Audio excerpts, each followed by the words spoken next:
Hello and welcome to food મંત્ર by Surabhi Vasa. આજે આપણે એક મસ્ત મજાની વાનગી બનાવી લઈએ. આજે હું એક એવી વાનગી લઈને આવી છું કે જે કદાચ તમારા દાદી નાની બનાવતા હશે પણ હવે તમારા ઘરમાં બનતી હશે કે નહીં ખબર નથી. એવી જ એક મસ્ત મજાની વિસરાતી મીઠાઈ છે અને એ છે સાકર પાપડી. આ વાનગી એટલી સરસ છે ને કે આ મીઠાઈને તમે જોશો ને તો તમને એવું લાગશે કે આ કાજુ કતરી જ બનાવી છે. કાજુ કતરી જેવો જ લુક છે એનો અને સ્વાદમાં બહુ જ સરસ અને હેલ્ધી પણ એટલી જ છે. તમે આ જે મીઠાઈ છે ને એ તમે રક્ષાબંધન ઉપર ગિફ્ટમાં પણ લઈ જઈ શકો ને એટલો એનો સરસ લુક આવે છે. તમે એક વખત જોશો ને એટલે ચોક્કસથી બનાવશો. ફક્ત 3 જ વસ્તુની જરૂર પડે છે અને આ 3 જ વસ્તુ અત્યારે ને અત્યારે તમારા ઘરમાં હાજર જ છે. આ વિડીયો જોશો એટલે તમને એવું થશે કે આ વાનગી તો મારાથી એકદમ ઝડપથી તૈયાર થઈ જવાની છે. તો હવે આપણે સાકર પાપડી બનાવવાની શરૂઆત કરી દઈએ. સાકર પાપડી બનાવવા માટે સૌથી પહેલા આપણે ચણાનો લોટ છે એને ઘીમાં શેકી લેવાનું છે. એના માટે લગભગ આપણે 5 કપથી થોડા પ્રમાણમાં વધારે એટલું ઘી લઈશું. અત્યારે આપણે એટલું ઘી લઈ રહ્યા છીએ. 1 કપ જ્યારે લોટ લેતા હોઈએ ત્યારે એની સામે લગભગ 5 કપથી થોડું વધારે એટલું આપણે ઘી જોઈતું હોય છે અથવા તો અડધો કપ વધીને અડધો કપ જેટલું ઘી જોઈતું હોય છે. અને અત્યારે મેં 1 કપ ચણાનો લોટ લીધેલો છે. તો હવે ચણાનો લોટ હું આ ઘીમાં એડ કરી દઈશ. આ લોટને આપણે ઘીમાં શેકી લેવાનો છે. પ્રોપરલી મિક્સ કરી લઈશું અને પછી શેકાવાનું છે. અને આ જે લોટ આપણે શેકશું એ ગુલાબી રંગનો નથી શેકવાનો, ફક્ત સુગંધ આવે એટલું જ શેકવાનું છે. એના કારણે સાકર પાપડીનો કલર અને ટેક્સચર અને સ્વાદ બધું જ સરસ રહેશે. અને આ એક વિસરાતી વાનગી છે તો મેં તમને કહ્યું જ અગાઉ. અને એટલી સરસ લાગે છે કે આપણે રક્ષાબંધનના દિવસે એવું થાય કે ઘણીવાર ટ્રેડિશનલ વાનગી બનાવીએ. 1 ટેબલ સ્પૂન ઘી ઉમેરી લઈશું. ટ્રેડિશનલ વાનગી ઘણીવાર આપણે બનાવવાની ઈચ્છા થતી હોય છે કે ચોકલેટની ને એવી બધી વાનગીઓ તો આપણે બનાવતા જ હોઈએ છીએ. પણ ટ્રેડિશનલ વાનગી જો બનાવશો ને તો કાજુ કતરી પણ આની પાસે ફીકી લાગે ને એટલો આનો સરસ સ્વાદ લાગે છે અને એનો લુક પણ બહુ જ સરસ આવે છે. ને આ લોટને આપણે સ્લો ફ્લેમ પર શેકીશું. હાઈ ફ્લેમ પર આ લોટને આપણે નથી શેકવાનો. સુગંધ આવે એટલું આપણે લોટને શેકી લઈશું. હજી થોડા પ્રમાણમાં ઘી ઉમેરીશું. 1 ચમચી જેટલું ઘી લઈશું. લોટને ઘી લસલસતું રહે એ રીતે શેકવાનું છે તો જ એનો સ્વાદ સરસ આવશે. ફક્ત 3 જ વસ્તુની જરૂર પડે છે: ઘી, ખાંડ અને લોટ, ચણાનો લોટ. બસ આ 3 જ વસ્તુમાંથી એકદમ સરસ મીઠાઈ તૈયાર થઈ જાય છે અને એ પણ એકદમ હેલ્ધી. ચણાનો લોટ તો આમે પ્રોટીનથી ભરપૂર હોય છે, એની સાથે ઘી આવે છે. જેમ સુખડી હેલ્ધી છે ને એવી જ રીતે આ પણ એટલી જ હેલ્ધી છે. હજી 1 ચમચી જેટલું આપણે ઘી ઉમેરી દઈશું. એટલે 1 કપ લોટ લેતા હોઈએ એની સામે અડધો કપ ઘી લેવાનું છે. એકદમ સરસ રીતે એને હવે સુગંધ આવે ત્યાં સુધી શેકી લઈશું. થોડો ઘણો લોટ ફૂલશે પણ ખરો અને હલકો થશે. જો અત્યારે પણ લોટ જે છે એનું ટેક્સચર ચેન્જ થઈ રહ્યું છે. પહેલા જે લોટનું ટેક્સચર હતું અને અત્યારે જે લોટનું ટેક્સચર છે, પહેલા લોટ છે એ ફરતો નહોતો અને હવે એકદમ સરસ રીતે ફરી રહ્યો છે અને થોડો હલકો પણ થઈ રહ્યો છે. કારણ કે હું જ્યારે ચમચો ફરાવું છું ત્યારે એકદમ સરળતાથી આ જે મારો સ્પેચ્યુલા છે એ સરસ રીતે ફરી રહ્યો છે. સુગંધ પણ આવવા લાગી છે અને લોટ પણ ફૂલવા લાગ્યો છે. જો તમે રાખશો ને આવી રીતે એટલે તમને ખબર પડશે કે લોટમાં જાળી પડવા લાગી છે ને. બસ આ રીતે લોટને શેકી લેવાનો છે. લોટ શેકાઈ ગયો છે. હવે આપણે ફ્લેમ ઓફ કરી દઈશું.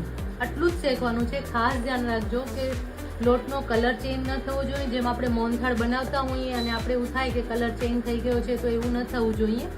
અને તરત જ ફ્લેમ ઓફ કરી દેવાની છે કારણ કે આપણો જે પેન છે એ થોડો ગરમ જ હશે અને એના કારણે લોટ છે એ વધારે શેકાઈ જશે. હવે લોટ શેકાઈ ગયો છે અને આપણે એને ચાસણી કરી લેવાની છે. લોટ શેકાઈ ગયા એટલે ફ્લેમ ઓફ કરી દઈએ. પછી પણ આપણે 1 મિનિટ સુધી હલાવતા રહેવાનું છે જેથી કરીને નીચેથી લોટ ચોંટી ન જાય અને એનો કલર વધારે ડાર્ક પણ ન થઈ જાય. એ વાતનું ધ્યાન રાખવાનું છે. જો હવે સરસ જે લોટ ફૂલેલો હતો એ સરસ તૈયાર થઈ ગયો છે અને સુગંધ પણ સરસ આવવા લાગી છે અને લોટ તૈયાર છે. હવે ચાસણી તૈયાર કરી લઈશું. હવે આપણે ચાસણી તૈયાર કરી લઈશું. એના માટે સૌથી પહેલા આપણે ખાંડ લઈશું. અત્યારે આપણે 1 કપ લોટ લીધો તો એની સામે 5 કપ ખાંડ લેવાની છે અને ખાંડ ડૂબે એટલું પાણી ઉમેરી લઈશું. તમને લાગે છે કે ખાંડ બહુ જ ઓછી ઉમેરી છે, પણ ના, બસ ખાંડની આટલી જ જરૂર હોય છે અને આટલી ખાંડ ઉમેરીને જ ચાસણી સરસ તૈયાર થઈ જાય છે. ખાસ ધ્યાન રાખવાનું છે એ વાતનું કે ચાસણી જે છે એ વધારે તૈયાર કરવાની છે, એટલે લગભગ 1.5 થી 2 તારની આપણે ચાસણી તૈયાર કરવાની છે. અને ચાસણી કઠણ ને કડક તૈયાર થશે એટલે બહુ વધારે કડક પણ ન થઈ જવી જોઈએ અને બહુ વધારે ઢીલી પણ ન રહેવી જોઈએ. જો ચાસણી ઢીલી રહી જશે તો જે સાકર પાપડી છે એનો સરસ પીસ નહીં પડે અને એનો જે લુક એનો કાજુ કતરી જેવો આવે છે એવો સરસ લુક નહીં આવે. અને જો વધારે ચાસણી તૈયાર થઈ જશે તો પણ પીસ નહીં પડે, એટલે કે ભૂકો ભૂકો થઈ જશે અને સરસ રીતે બંધાશે નહીં. એટલે હંમેશા ચાસણીમાં આ વાતનું ખાસ ધ્યાન રાખવાનું છે કે ચાસણી એકદમ પ્રોપર થવી જોઈએ. 1.5 થી 2 તાર જેવી ચાસણી તૈયાર કરવાની છે, અથવા તો એક ટપકો આપણે મૂકીએ પ્લેટમાં અને એ ટપકું જે છે એ રેલાય નહીં ત્યાં સુધીની ચાસણી તૈયાર કરવાની છે. હવે ચાસણી કરતી વખતે અગાઉ પણ મેં તમને કહ્યું હતું કે ખાસ શું વાતનું ધ્યાન રાખવાનું છે. તો આપણે પાણી બહુ વધારે નથી ઉમેરવાનું, ખાંડ ડૂબે એટલું પાણી ઉમેરવાનું છે. પ્લસ જ્યારે ચાસણી થવાની શરૂઆત થાય ને ત્યારે ફ્લેમ છે ને એકદમ સ્લો કરી દેવાની છે, એટલે ખાંડ ઓગળી જાય. ખાંડ ઓગળી ન હોય ત્યારે ફ્લેમ ફાસ્ટ રાખવાની છે અને પછી જે ફ્લેમ છે એને સ્લો કરી દેવાની છે. અને સ્લો કરી અને પછી ધીમા તાપે એને થવા દેવાની છે. અને પછી એવું તાર બનવાની શરૂઆત થાય એટલે કે એક તાર જેવું થાય ને એટલે ફ્લેમ એકાદ મિનિટ માટે બંધ કરી દેવાની છે, જેથી કરીને તમારી ભૂલ ન થઈ જાય અને ચાસણી વધારે આકરી ન થઈ જાય. તમે કોઈ પણ વખત ચાસણી પહેલી વખત બનાવી રહ્યા હો તો આ વાતનું ધ્યાન રાખશો તો ચાસણી તમારી એકદમ સરસ તૈયાર થશે. જો હજી ચાસણી બનવાની શરૂઆત નથી થઈ, હજી પાણી જ દેખાય છે, એટલે આપણે હજી એને હલાવતા રહીશું. હવે શરૂઆત થવા લાગી છે. એક તારથી ઓછી ચાસણી તૈયાર થઈ છે, કારણ કે જ્યારે આપણે ટપકું મૂકીએ છીએ ને ત્યારે ટપકો છે એકદમ ફટાફટ નથી પડી જતો. હવે આપણે ફ્લેમને એકદમ સ્લો કરી નાખશું. અને હવે આપણે જે ચાસણી જોઈએ છે એના માટે ખાસ ધ્યાન રાખવાનું છે કે આપણે ચાસણી થોડી ઘટ્ટ જોઈએ છે, એટલે કે ટપકું રેલાય નહીં એ રીતની આપણે ચાસણી જોઈએ છે. તો એ રીતની ચાસણી થોડી ઘટ્ટ થવા લાગે એટલે પાછી ફ્લેમ આપણે સ્લો કરી દેવાની છે અથવા તો ઓફ કરી દેવાની છે. જો આ રીતે આપણે એક ટપકું મૂકી અને ચેક કરી લેવાનું છે. જો ટપકું રેલાય ને, જો આ ટપકું છે એ રેલાતું નથી એટલે સમજી જવાનું કે આપણી ચાસણી છે એ તૈયાર થઈ ગઈ છે. જો હવે આનાથી વધારે ચાસણી તૈયાર કરશો ને તો શું થશે કે જે મિશ્રણ છે બહુ વધારે ઘટ્ટ થઈ જશે. જો ફરીથી હું તમને બતાવું, આ જે છે આ મેં એક ટપકું મૂક્યું અને એકાદ મિનિટ માટે એને ઠંડુ થવા દેવાનું છે અને પછી એને તમે આમ રેલાવશો ને તો તમને ખબર પડશે કે આ ટપકું છે એ રેલાતો નથી અને જે ચાસણી છે આપણે જોઈએ એવી સરસ તૈયાર થઈ ગઈ છે. અને તમને પણ દેખાય છે ને કે જે મિશ્રણ છે એ સરસ ઘટ્ટ થઈ ગયું છે ને પહેલાં કરતાં કેટલું સરસ ઘટ્ટ થઈ ગયું છે. અને બને ત્યાં સુધી એટલે આ રીતે કરો ને એટલે જરાક ઓછી જ કરવાની, એટલે કે બહુ જ વધારે તમે જો ઘટ્ટ કરી નાખશો તમને એમ થાય ચેક કરશો ને એટલે ઠંડુ પડે ને પછી જ એનો ચોક્કસ અંદાજો આવે છે તમને. એટલે જો તમને એવું થાય કે ના હજી ચાસણી બરાબર પ્રોપર તૈયાર નથી થઈ જોઈ અને તમે વધારે કૂક કરશો તો તમારું જે કઢાઈ કે પેન છે એ ગરમ હશે અને એના કારણે જે તમે મિશ્રણ બનાવશો એ પણ વધારે ઘટ્ટ થઈ જશે. તો હવે ચાસણી સરસ તૈયાર થઈ ગઈ છે અને આપણે જે લોટ તૈયાર કર્યો હતો એ આપણે એની અંદર ઉમેરી લઈશું. ચાસણી તૈયાર થઈ ગઈ છે. હવે એની અંદર આપણે આ જે લોટ શેકીને રાખ્યો હતો એ ઉમેરી દઈશું. તમને એમ લાગતું હશે ને કે આ એકદમ ઢીલું છે અને આ કેવી રીતે બંધાશે અને આની અંદરથી કેવી રીતે સાકર પાપડી તૈયાર થશે. તમે જોજો હમણાં કેવું મેજિક થાય છે. આ મારા દાદીમાએ મને શીખવાડેલી વાનગી છે. જો ધીમે ધીમે હલાવતા જશો ને એમ મિશ્રણ છે એ ઘટ્ટ થતું જશે ને એકદમ સરસ રીતે એને આ રીતે હલાવતા જવાનું છે. જેમ જેમ હલાવશું એમ મિશ્રણ ઘટ્ટ થતું જશે અને કણક જેવું મિશ્રણ તૈયાર થઈ જશે. એનો કલર પણ ચેન્જ થઈ જશે અને એનું ટેક્સચર પણ એકદમ ચેન્જ થઈ જશે. આ થવાનું રીઝન શું છે ખબર છે? તમે આવી રીતે હલાવશો ને એટલે જે ચાસણી છે ને એ સરસ રીતે ફેંટાય છે અને વધારે કૂક થતી જાય એટલે વધારે સ્ટીફ થતી જાય છે અને એના કારણે જે પાપડી છે એ તૈયાર થતી જાય છે. જો પેલા કરતા કલર પણ ચેન્જ થયો ને, એકદમ સરસ એનો કલર થશે. જો આ સ્ટેજ ઉપર તમારી ચાસણી કદાચ જરાક ઢીલી રહી ગઈ હશે ને તો તમે એને ફરીથી 1 મિનિટ માટે કે 30 સેકન્ડ માટે ફ્લેમ પર રાખશો ને તો પાછી મિશ્રણ છે એ પ્રોપર કૂક થઈ જશે. પણ જો ચાસણી તમારી વધારે આકરી થઈ ગઈ હશે તો જે બાઇન્ડ થવું જોઈએ અને મિશ્રણ એ સરસ રીતે બાઇન્ડ નહીં થાય.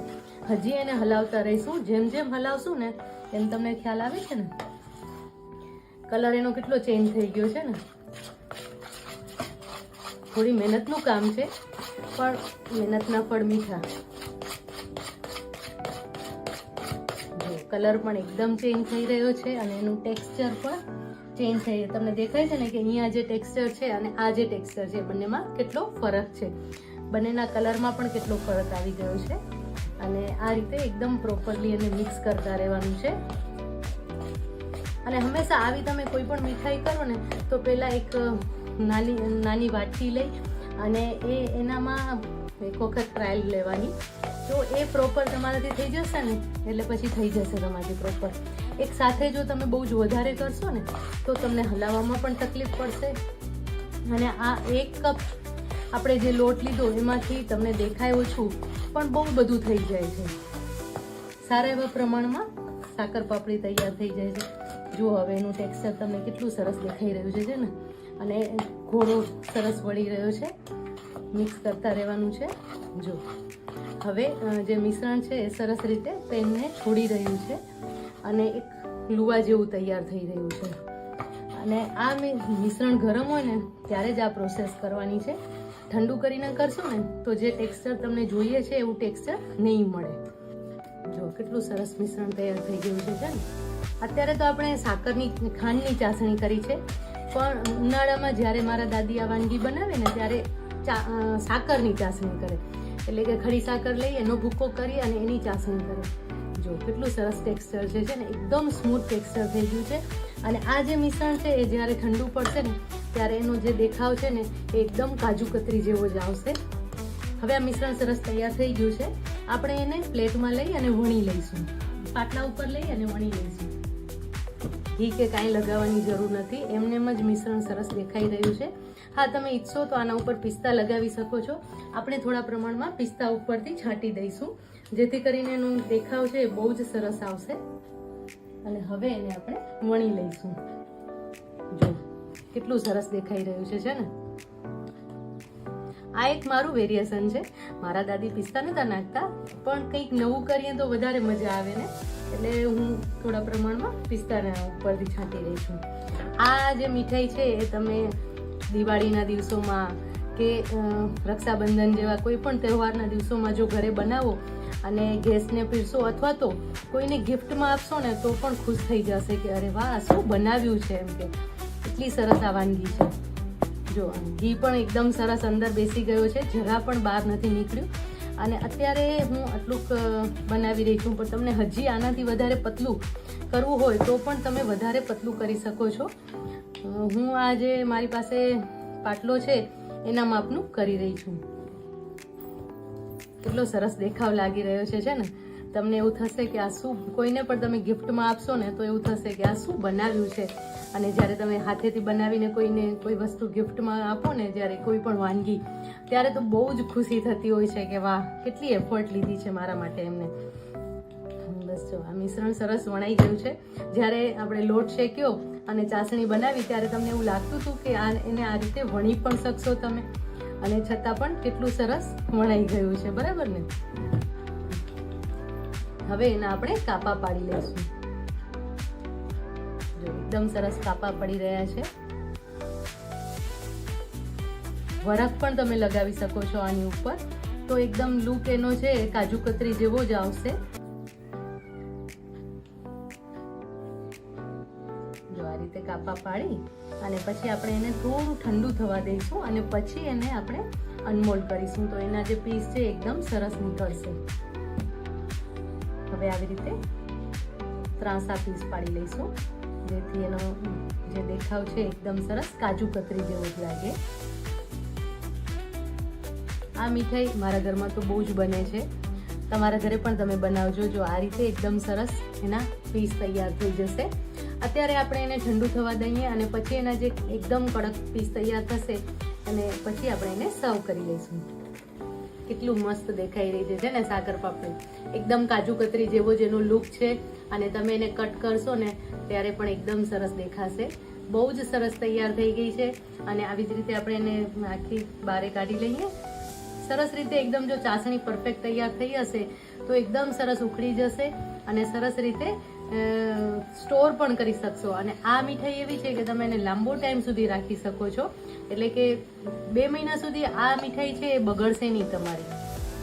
એકદમ સરસ એના પીસ પડી ગયા છે. સાકર પાપડી સરસ તૈયાર થઈ ગઈ છે. હવે એને આપણે સર્વ કરી લઈએ. બહુ જ મસ્ત સાકર પાપડી દેખાઈ રહી છે. હવે સર્વિંગ કરી લઈએ. સાકર પાપડીને આપણે સર્વ કરી લઈએ. એકદમ સરસ દેખાઈ રહી છે. કાજુ કતરી જેવી જ લાગે છે. આના ઉપર જો તમે વરખ લગાવી લીધો હોય ને તો એવું જ લાગે કે આ કાજુ કતરી બનાવી છે, સાકર પાપડી નથી બનાવી.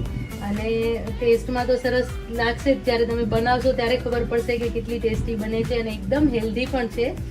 તો આવી જ નવી વાનગીઓ સાથે, નવી મીઠાઈ સાથે, આવી બધી વિસરાતી વાનગીઓ સાથે ફરી આપણે મળીશું અને આપણો જે વારસો છે એને ઉજાગર કરીશું. તો મળતા રહીશું. ત્યાં સુધી બાય બાય.